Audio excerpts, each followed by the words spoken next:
सरकार ने पेश किया आर्थिक सर्वेक्षण बजट। सदन के पटल पर वित्त मंत्री निर्मला सीतारमण ने रखा दस्तावेज। राष्ट्रपति रामनाथ कोविंद के अभिभाषण से संसद के बजट सत्र की शुरुआत। राष्ट्रपति ने की सरकार के विजन की प्रशंसा। अखिलेश यादव ने करहल से किया नामांकन। विजय सफर के लिए रथ से हुए रवाना।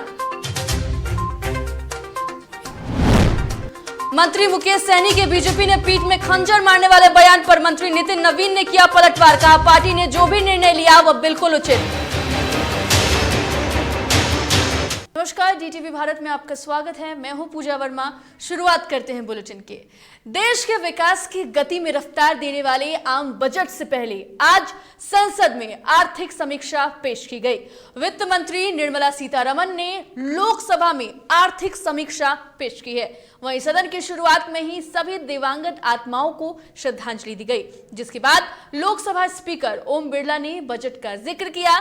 जिसके बाद वित्त मंत्री निर्मला सीतारमण ने सदन के पटल पर आर्थिक समीक्षा दस्तावेज रखे, जिसमें कहा गया कि समीक्षा में चालू वित्त वर्ष के लिए ग्रोथ रेट 9.2% रहने का अनुमान जताया गया था। लेकिन अगले वित्त वर्ष के बारे में कहा गया है कि अर्थव्यवस्था के बढ़ने की दर कुछ कम होकर 8 से 8.5% के बीच रह सकती है। समीक्षा में कहा गया कि महामारी से आने वाले समय में अर्थव्यवस्था पर कोई नकारात्मक असर नहीं होगा।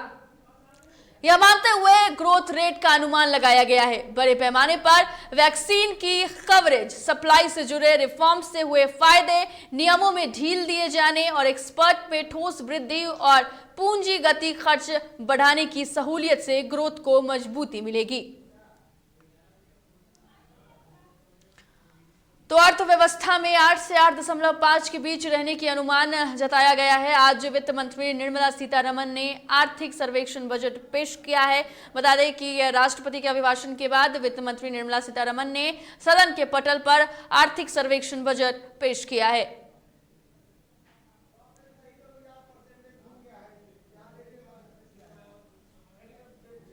आज से संसद का बजट सत्र शुरू हो गया है। साल 2022 का यह पहला सत्र है, इसीलिए परंपरा के मुताबिक इसकी शुरुआत राष्ट्रपति के अभिभाषण से हुई। राष्ट्रपति रामनाथ कोविंद ने देश के वीरों को नमन करके अपनी बात शुरू की। रामनाथ कोविंद ने अपने संबोधन में कहा है कि कोरोना ने मुश्किल बढ़ाई, लेकिन आज भारत सबसे ज्यादा वैक्सीनेशन वाले देशों में से एक है। साथ ही रामनाथ कोविंद ने बाबा साहेब भीमराव अंबेडकर का भी जिक्र किया।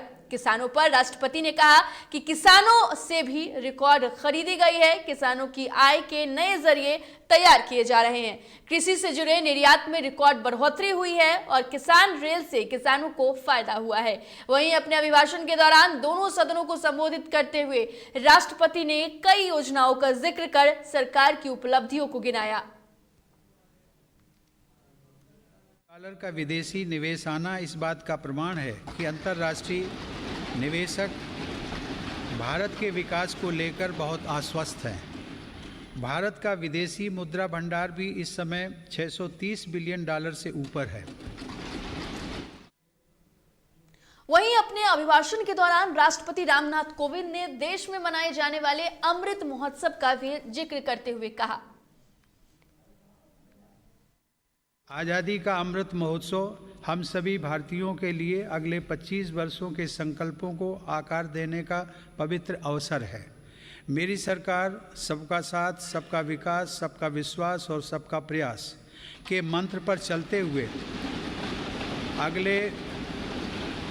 अगले 25 वर्षों के लिए मजबूत बुनियाद पर तेजी से काम कर रही है।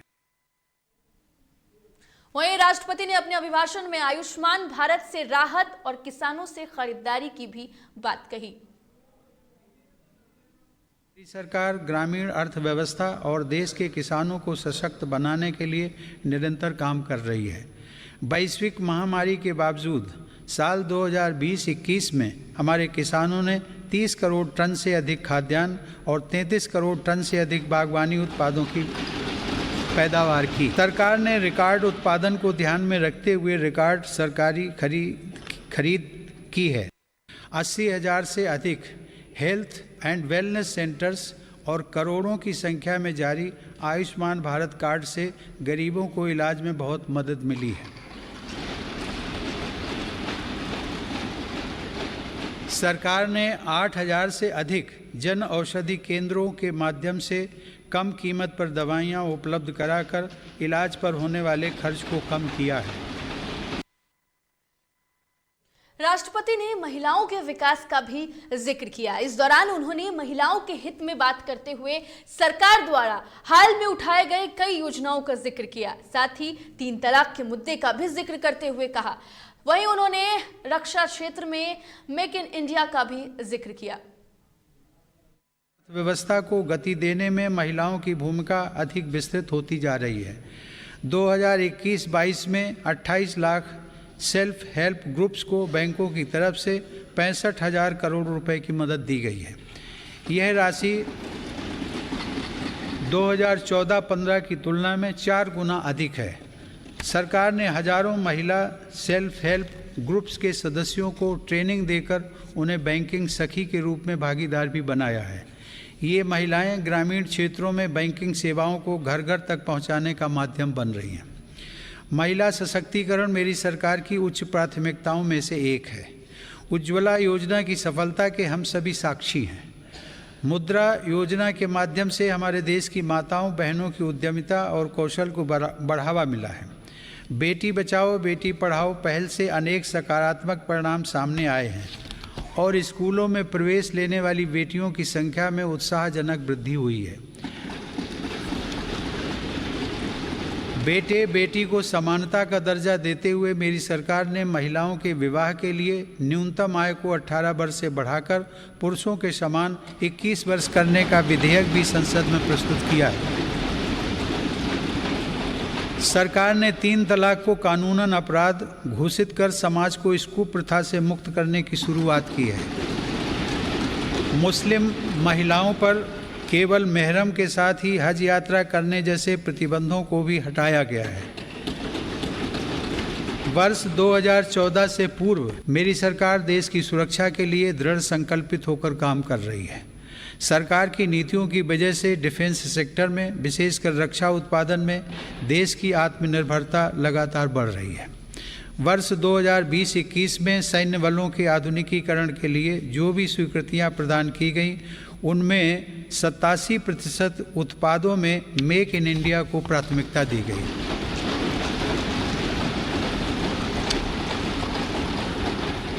इसी प्रकार 2020-21 में 98% उपकरणों से जुड़े अनुबंधों में मेक इन इंडिया को प्राथमिकता दी गई है। हमारी सेनाओं ने 209 ऐसे साजो सामान की सूची भी जारी की है जिन्हें अब विदेश से नहीं खरीदा जाएगा। रक्षा उपक्रमों द्वारा 2800 से ज़्यादा ऐसे उपकरणों की सूची जारी की जा चुकी है जिनका देश में ही निर्माण किया जाएगा। उत्तर प्रदेश की सत्ता के लिए भारतीय जनता पार्टी से आर पार की लड़ाई लड़ने के संकल्प के साथ समाजवादी पार्टी अध्यक्ष और पूर्व मुख्यमंत्री अखिलेश यादव ने आज करहल विधानसभा सीट से नामांकन किया है। अपने पैतृक गांव इटावा के सेफिया से करहल विधानसभा सीट के लिए नामांकन कराने को मैनपुरी के लिए रवाना होने के लिए अखिलेश यादव जिस विजय रथ से पहुंचे उसकी हनुमान मंदिर में पूजा की गई। इसके बाद अखिलेश इस गुलाबी रंग की विजय रथ पर सवार होकर कलेक्ट्रेट पहुंचे। वहीं सैफई से करहल के बीच करीब 30 किलोमीटर की दूरी पर अखिलेश की जगह जगह गर्मजोशी से स्वागत भी की गई। गुलाबी रंग के विजय रथ पर सवार सपा अध्यक्ष हाथ हिलाकर जनता का अभिवादन भी करते रहे। बता दें आपको कि सैकड़ों वाहन के काफिले के बीच सड़कों पर उमड़ी भीड़ के चलते विजय रथ के करीब 1 बजे मैनपुरी कलेक्ट्रेट पहुंची और भीड़ को नियंत्रित करने के लिए पुलिस की भी संख्या देखी गई।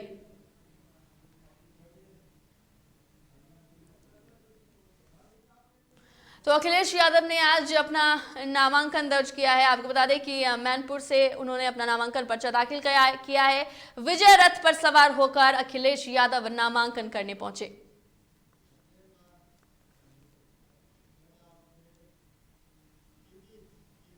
और अब खबरें बिहार से। वीआईपी सुप्रीमो मुकेश सहनी ने एक बयान दिया था जिसमें उन्होंने कहा था कि बीजेपी ने मेरे पीठ में खंजर मारा है, जिसके बाद बिहार सरकार के मंत्री नितिन नवीन ने मुकेश सहनी को करारा जवाब दिया। उन्होंने कहा कि मुकेश सहनी मानते हैं कि वो एनडीए और नीतीश कुमार के साथ हैं तो उन्हें एनडीए के साथ मिलकर काम करना चाहिए और पार्टी ने जो भी निर्णय लिया है वो बिल्कुल उचित है। मुकेश सहनी हमारे भाई हैं और मुकेश सहनी एनडीए के हित में हमेशा काम करते रहे हैं और उनको मालूम है कि बिहार का हित एनडीए के हित के साथ ही है। और बिहार में जब भी चुनाव होते हैं तो दो विषय स्पष्ट होता है, एक होता है बिहार में महागठबंधन और एक एनडीए। और कहीं ना कहीं वो मानते हैं कि वो एनडीए और नीतीश कुमार के और बिहार में भाजपा के साथ हैं, तो निश्चित रूप से एनडीए के हित में उनको काम करना चाहिए। और मुझे पूरी उम्मीद है, भले ही वो आवेश में हो, लेकिन एनडीए के हित में ही वो निर्णय लेंगे। हम भारतीय जनता पार्टी का स्वभाव और संस्कार जो है, हमेशा गठबंधन दलों को हमेशा सम्मान देना, प्रतिष्ठा देना, और वो तो हमारे भाई हैं, हम लोग वो स्वभाव से नहीं हैं। इसके पहले उनके साथ ये घटना हुई थी, हो सकता है उसी घटना को जानकारी। पटना में ग्राम रक्षा दल सह पुलिस मित्र ने वेतनमान और अस्थायी नौकरी करने की मांग को लेकर बिहार सरकार के पंचायती राज मंत्री सम्राट चौधरी की निजी आवास का घेराव किया, जहां भारी संख्या में ग्राम रक्षा दल सह पुलिस मित्र के कर्मियों ने मंत्री के निजी आवास पर घंटों तक बवाल काटा। वहीं प्रदर्शन कर रहे कर्मियों ने कहा है कि सरकार उनके साथ दोहरी नीति अपना रही है, ऐसे में वो कब तक चुप बैठेंगे। आगे उन्होंने कहा कि यदि सरकार उनकी मांगों को नहीं मानती है तो वो आत्मदाह करने को मजबूर होंगे।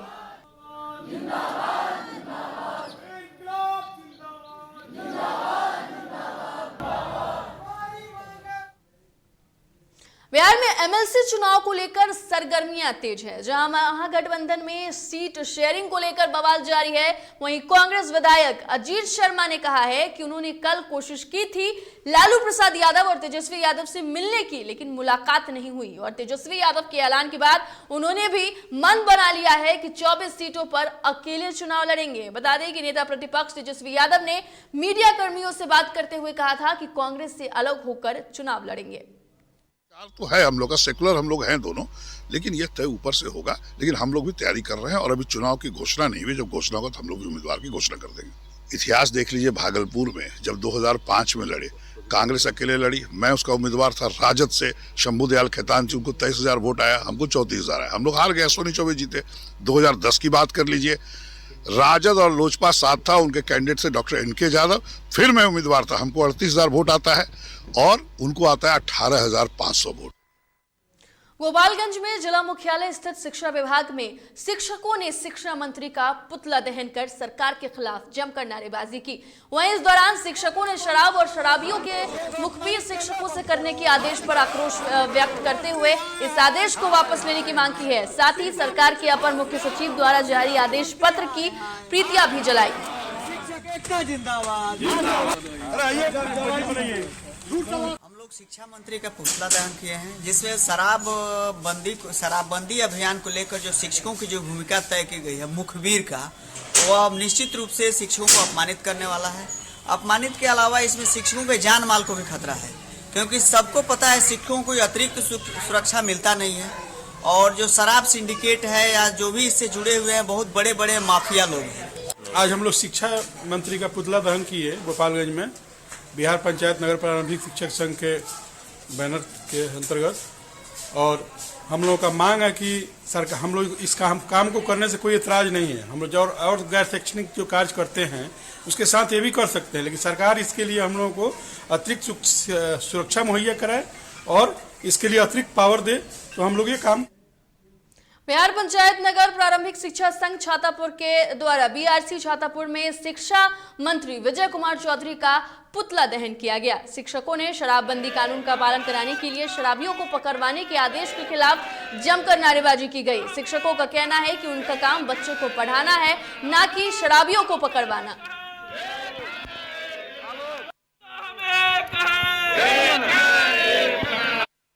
सुनील कुमार सिंह, शिक्षा मंत्री के इस बयान का हम लोग घोर निंदा करते हैं और इसका पुरजोर विरोध भी करते हैं। हम लोग का काम है विद्यालय में पठन पाठन का कार्य देखना, न कि शराब माफिया को पकड़ना और पकड़वाना। इससे हम लोग को जान का खतरा हो सकता है। इसलिए हम लोग शिक्षा मंत्री के इस फरमान का पुरजोर विरोध करते हैं। भागलपुर के साकचक थाना द्वारा देर रात पकड़े गए 5 ब्राउन शुगर के धंधेबाजों को जेल भेजने जाने के दौरान तस्कर के परिजनों के द्वारा जमकर हंगामा किया गया। घंटों चले हंगामे के दौरान थाने में मौजूद पुलिसकर्मियों ने काफी धैर्य से काम लिया और आरोपियों का सदर अस्पताल में मेडिकल कराने के बाद NDPS एक्ट के तहत जेल भेज दिया गया। दरअसल पुलिस ने शनिवार की देर रात लीची बागान में छापेमारी कर 15 पुड़िया ब्राउन शुगर के साथ 5 पेडलर को गिरफ्तार किया था।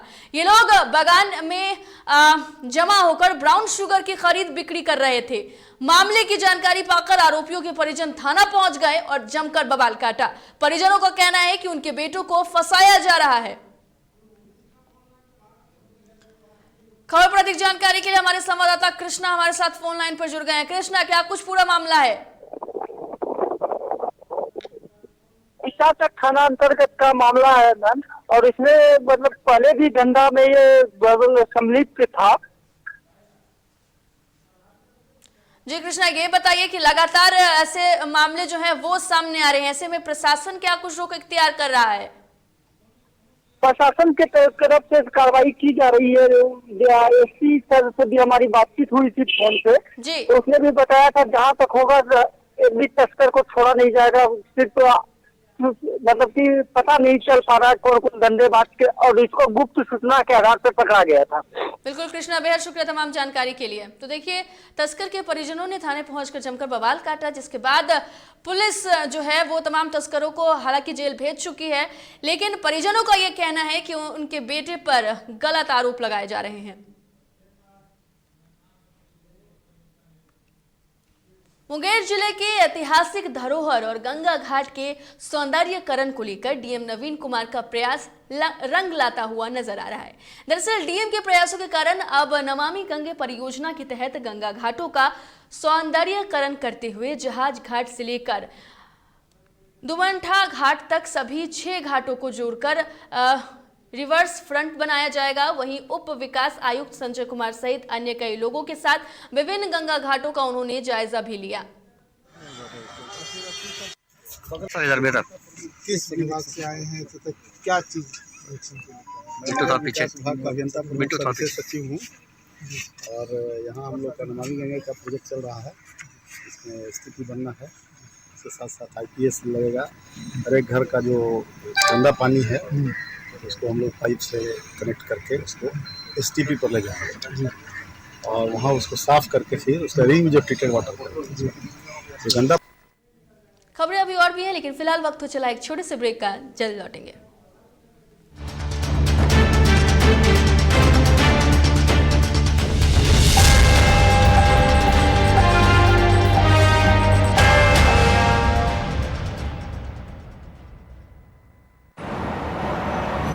सर छुट्टी चाहिए थी। क्यों? गांव के सारे घर कच्चे थे, बाढ़ में ढह गए। मेरा भी। Good morning sir. देखिए, बुनियाद भी पक्की, आपका नया घर भी पक्का, सालों साल चलेगा सर। ठीक है, ले लो छुट्टी।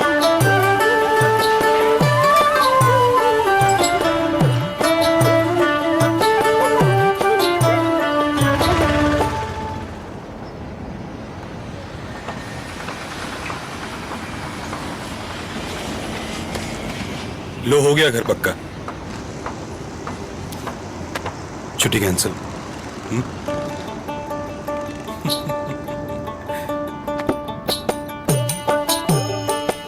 सच्ची खुशी वही होती है जिसकी बुनियाद दूसरों की खुशी में हो। कोणार्क, खुशियों की बुनियाद।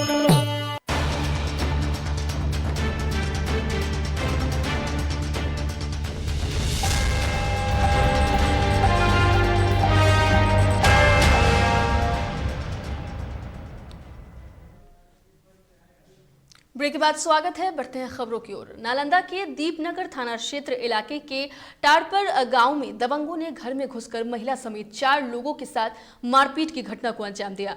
घटना के संबंध में जख्मी के भाई ने बताया है कि पारिवारिक विवाद के कारण 2 महीने पहले ही ससुराल वालों ने विवाहिता किरण कुमारी के बच्ची को जन्म देने के बाद घर से बाहर कर दिया। दहेज की मांग लगातार की जाने लगी, लेकिन मांग पूरी नहीं होने के बाद पति समेत 20 की संख्या में घर पर चढ़कर विवाहिता और उसके परिवार के साथ मारपीट की घटना को अंजाम दिया गया। विवाद हुई, मेरी बहन की शादी हुई 2 साल पहले। 2 साल से पहले शादी हुई थी, तब फिर कुछ दिन बाद एगो बच्चा बेटी पैदा हुई। तो बेटी पैदा हुई तो इसको रोज अथी करता, टॉर्चर करता था कि बेटी क्यों पैदा हुई, दहेज मांग रहा था। हाँ, बेटी मारपीट के भेजा दिया घर। तो 2-4 महीने शायद मेरी बहन आई हुई थी, तब सोचे कि आज न कल सब समझ जाएंगे, फिर चली जाएगी। तो फिर वो दहेज के और मांग करे और दहेज दो तब रखेंगे, करेंगे। औरंगाबाद जिले के दाऊदनगर थाने में 2009 बैच के सब इंस्पेक्टर वीरेंद्र पासवान का इलाज के दौरान मौत हो गई। दरअसल वीरेंद्र 28 जनवरी की रात पुलिस टीम के साथ अवैध बालू कारोबारियों के खिलाफ छापेमारी में गए थे। इसी दौरान अभियुक्त के घर पर पथराव के दौरान लोहे का रॉड सर में लगने से वो घायल हो गए थे और इलाज के दौरान उन्होंने दम तोड़ दिया। हालांकि उनके शव को अब पुलिस लाइन में बड़े अधिकारी सलामी देकर उन्हें आखिरी विदाई देंगे।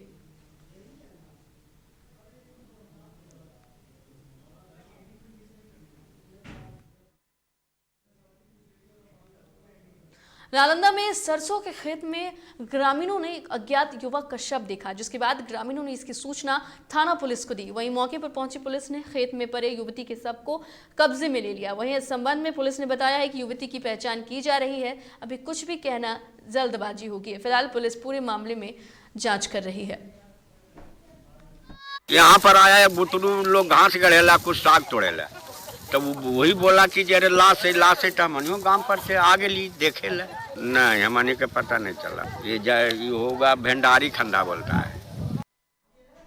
बगा में जलावन की लकड़ी तोड़ने के क्रम में एक युवक को 11,000 वोल्ट की करंट का झटका लगा, जिससे युवक बुरी तरीके से जख्मी हो गया। जिसके बाद परिजनों की मदद से उसे अस्पताल में भर्ती कराया गया, जहां प्राथमिक उपचार के बाद डॉक्टर ने उसे सदर अस्पताल बेतिया रेफर कर दिया। फिलहाल युवक का इलाज जारी है।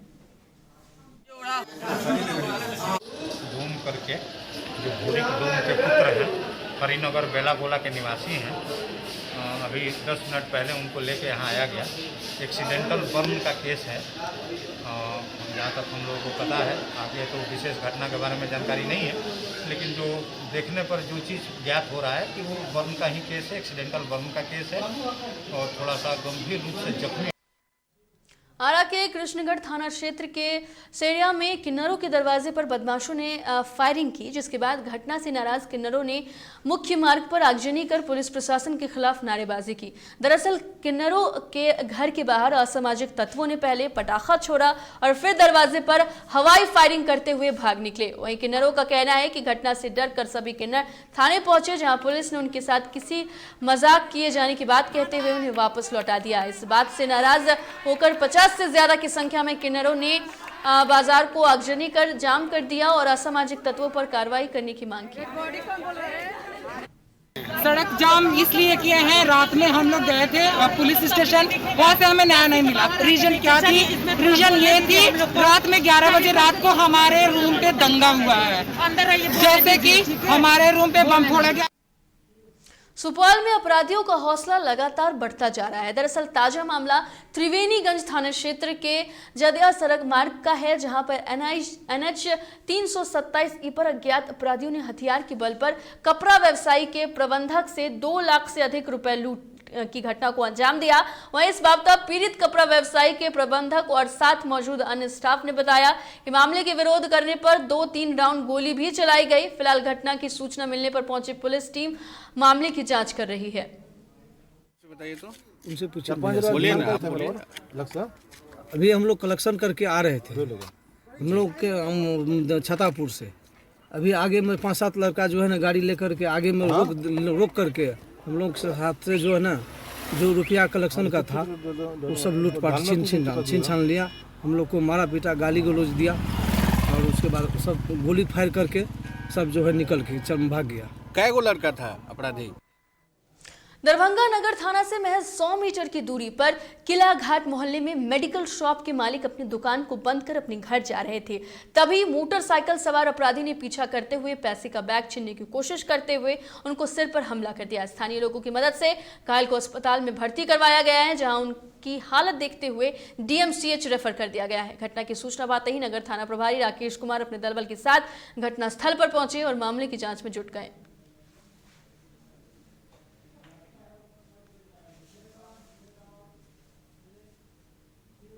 भागलपुर के मास्टर जोशुआ फिलिप महज 11 वर्ष की आयु में साइबर सिक्योरिटी विशेषज्ञ स्पीकर का खिताब हासिल किया है। दरअसल फिलिप अंतर्राष्ट्रीय संस्था द्वारा आयोजित largest webinar marathon on cyber security में सबसे कम उम्र के एलाइट वर्ल्ड रिकॉर्ड होल्डर के रूप में अपना नाम दर्ज कर पहचान लहराया है। वहीं फिलिप के इस कार्य से उनके परिजन सहित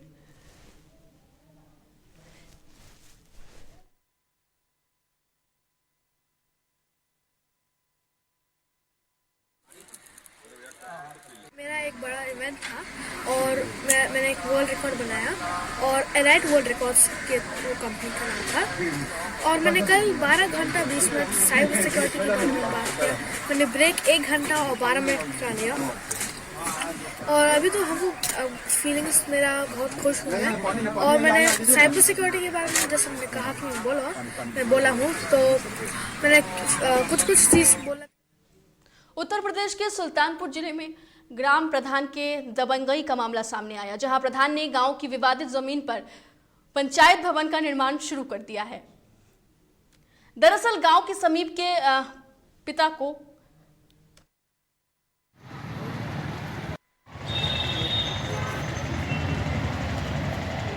फिरोजपुर का रहने वाला हूं। मेरे घर के सामने जबरदस्ती पंचायत भवन का निर्माण किया जा रहा है। मेरे विरोधी फिरोज अहमद प्रधान हैं। वो पुरानी रंजिश जिसमें वो मेरे पिताजी के हत्या में मुलजिम हैं, उसी के दबाव में जबरदस्ती मेरे घर के सामने पंचायत।